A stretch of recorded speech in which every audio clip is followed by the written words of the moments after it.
Hi guys, Jiggie here, a portrait and wedding photographer from the Philippines, and welcome to the channel.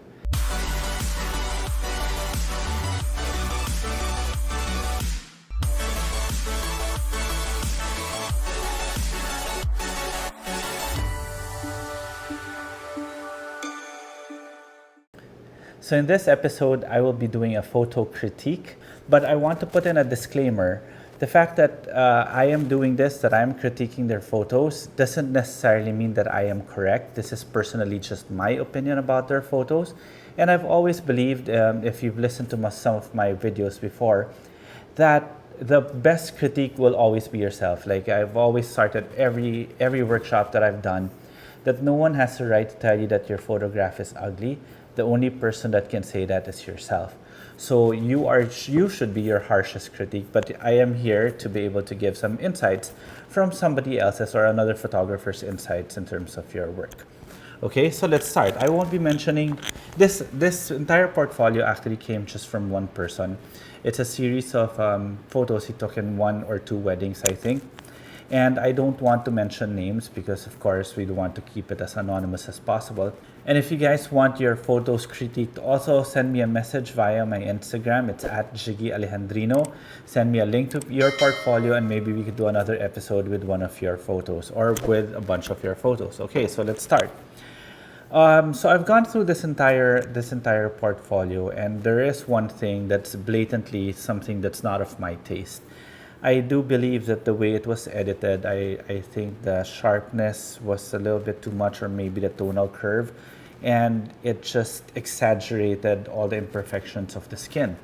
And for me, that is the most critical thing whenever you're doing portraits or wedding photography. You have to be able to make sure that the skin is smooth even without skin smoothening. So you could do that by either overexposing or just making sure that you hide some of the imperfections in the face when it comes to light. But again, it was his style, and I can't really blame him for it. That is his style. But if you ask me, that's why I'm saying it here in the very beginning. It's because I don't want to have to keep on repeating it over and over again. I just want to say that I personally am not fond of the way the images were processed. I feel that the tonal curve was a little bit too much. Okay, so let's start off with this one.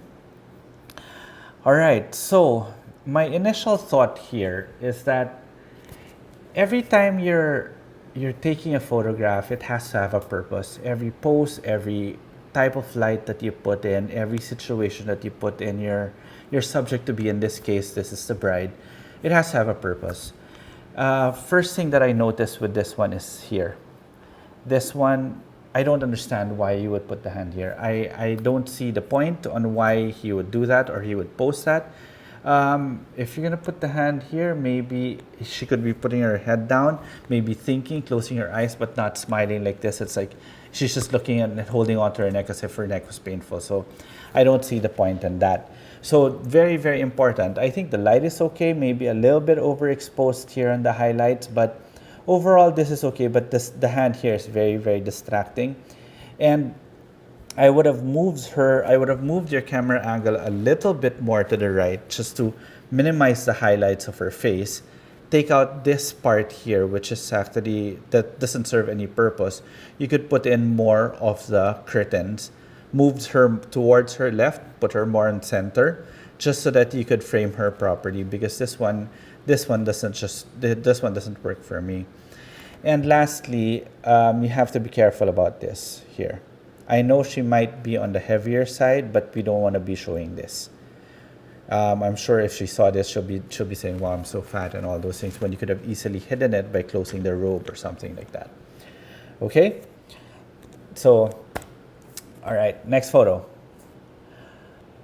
All right. I think, personally, I don't think I would have shot it from this camera angle. Number one, I believe that it's too low. It emphasized a little bit too much on this area here, number one.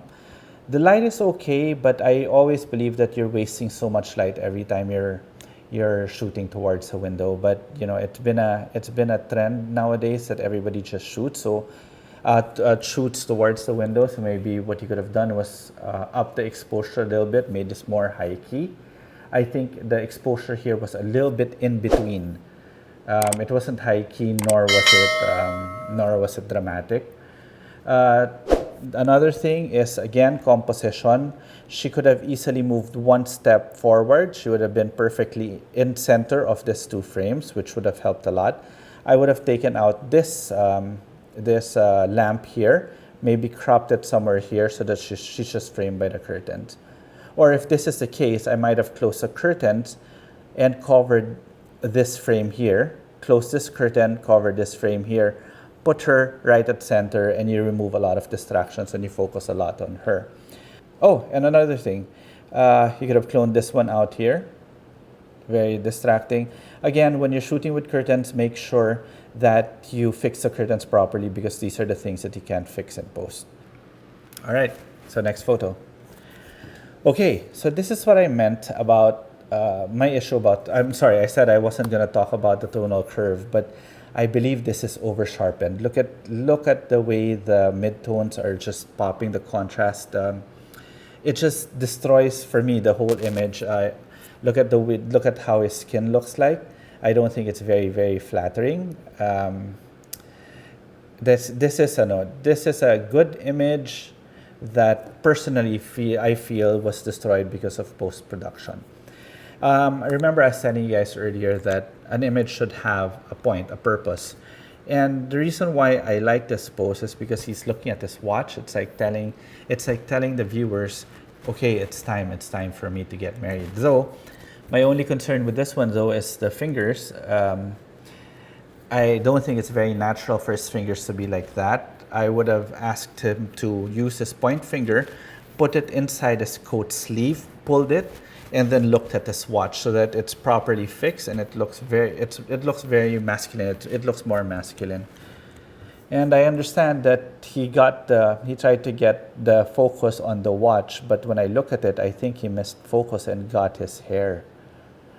This hair is the one that's the sharpest part of the image, not his watch. Okay, then I think I might have moved them a little bit closer to the light source, which I believe is a window in this point, to add a little bit more contrast and drama for this image. Okay, so next. All right. A good attempt. I like it. I like the frame within the frame. It's very, very interesting, something to really play around with. Though the point here, I think this is, who is this person that he's talking to? This may be the mother. If this is the mother, then a slight movement to his left, I mean the camera, he could have just moved the camera to his left and gotten the mother more. Because right now, she's in a weird situation that I don't really understand where she's coming from. It's like she's just there. If she were right here, somewhere here, by moving the camera towards here, then maybe this frame within the frame would have worked even better. And then I think this image, if you were going to process it, I would put a bit of vignette here just to focus more on them. But yeah, overall, these are the things. So obviously it's not post, so this is just a moment in which he took. So I can't really say that it should have been like this and like that. Though it would have potentially been a very good image. Next. All right. Okay, number 1. Camera angle is wrong, meaning he shot it too high. If you notice, you've got your vertical lines here slanting towards. That means he shot this with a wide lens looking down. So number 1, that's already distorting the image, which I'm going to get to again later. But this one, guys, please look at the trash that's here. This could have easily been removed from frame. All he had to do was go down, put the camera angle correct, zoom in a bit, because there's so much happening here that's not really needed. Okay, so that's my initial impression. But now looking at this image even more, again, the poses should match your subject.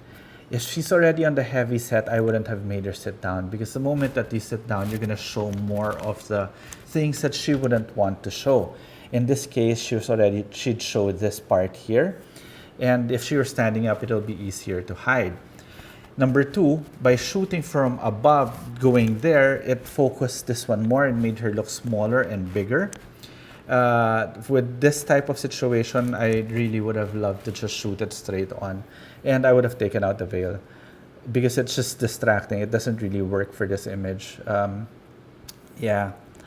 And then, so again, you guys might ask, what is the proper camera angle when shooting individuals? Well, the rule of thumb is if you're shooting a portrait, you keep your camera whether eye level or above. If you're shooting a half body shot, you keep it on the chest of your subject. If you're shooting a full body shot, you keep it on the waist. That's camera level. But again, also, you're going to be talking about lenses. I don't necessarily know what lens you use here, but at the very least, I know this is a 24 millimeter below.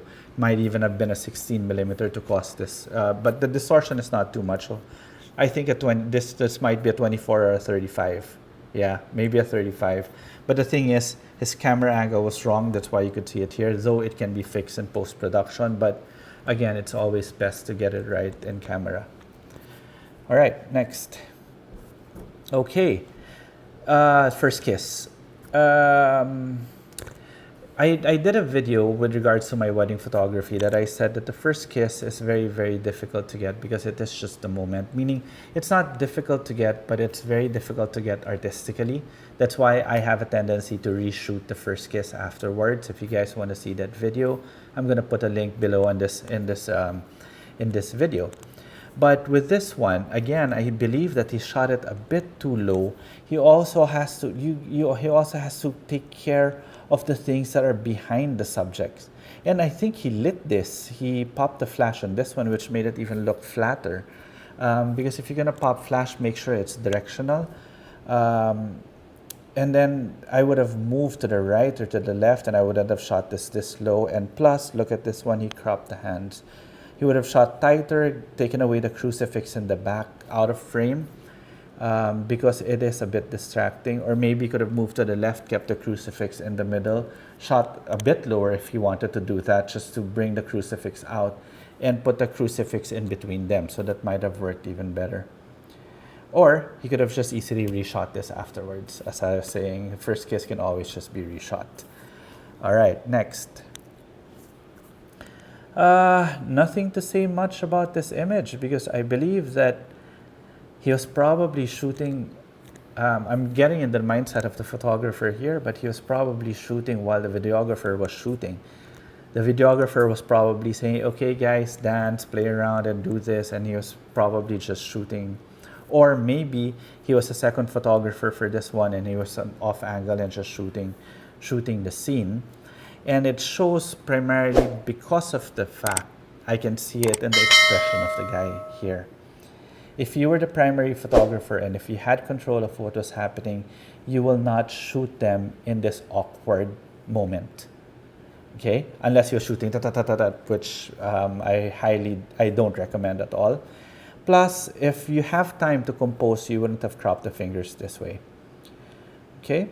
But overall, you know, it's potentially there's a good image here. You could have made the bride look towards the left and made the groom look towards the bride and all those things. But yeah, it just shows that this wasn't a planned photograph. It was supposedly a moment that he was trying to capture, but this type of expression on that person's face, I don't think is acceptable for portfolio purposes.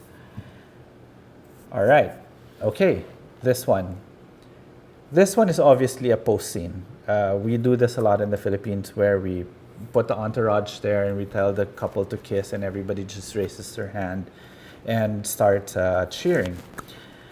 My only problem with this one is that I think his composition is half-half, meaning it wasn't wide, it wasn't tight. I felt that it was in between. It lacks something. The clouds were beautiful. He could have shot it wider, could have shot it vertical, gotten the clouds in, included the feet of the bride and groom. It would have looked better.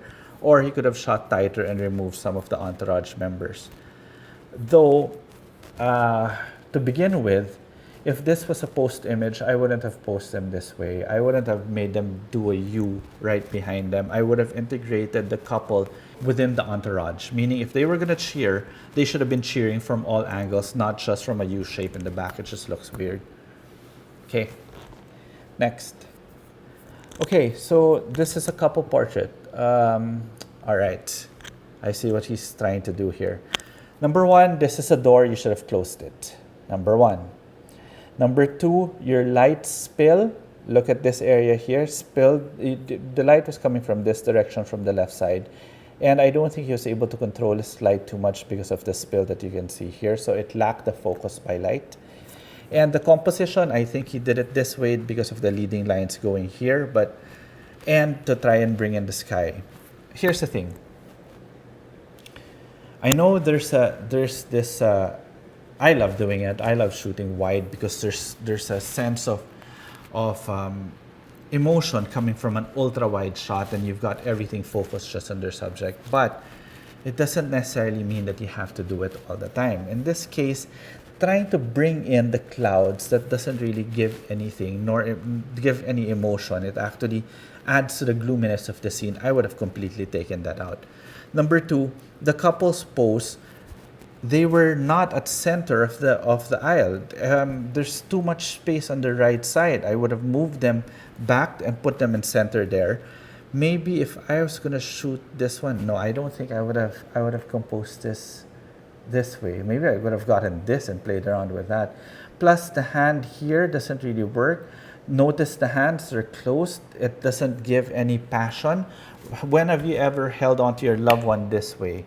Whenever you're holding onto your loved one, there's always supposed to have some gaps in between your fingers so that there's more intimacy. You never hold them this way. And then notice how the bride is holding onto the groom in the elbow. It should have been at least somewhere here. Yeah, but I wouldn't have pushed for a shot like this. I would have just shot this one tighter, or I would have looked for a different location. Maybe I could have shot them through the door, going out towards that background, and framed them within the door if I wanted to shoot wide. That could have been a different option instead of having to do this one. Yeah, I think it might have worked actually. Having the left side as the background, the camera would have been inside the door. They would have posed this way towards the door, and you frame them within the door, shoot ultra wide, get the door part of the shot. Yeah. Okay, I think this is the last image. Again, this is a pet peeve of mine, distortion. Guys, distortion. If you're going to be distorting an image, make sure you're doing it for a purpose, not just because you have an ultra wide angle lens and you'll shoot everything ultra wide just to be able to get everything in. Look at how his head is distorted, how big his forehead is compared to his chin. He just elongated the face. It's not very pleasing to the eye. He made the shoulders so big and the feet so small, so he looked like one of that guy from The Incredibles. The bride was actually properly. I don't think there's too much distortion on her because she is at center. So if you're shooting at ultra wide, center is the least amount of distortion. The sides and the tops are usually the ones that are distorted. However, with this image, the thing that struck me now are these panels here, these windows right there.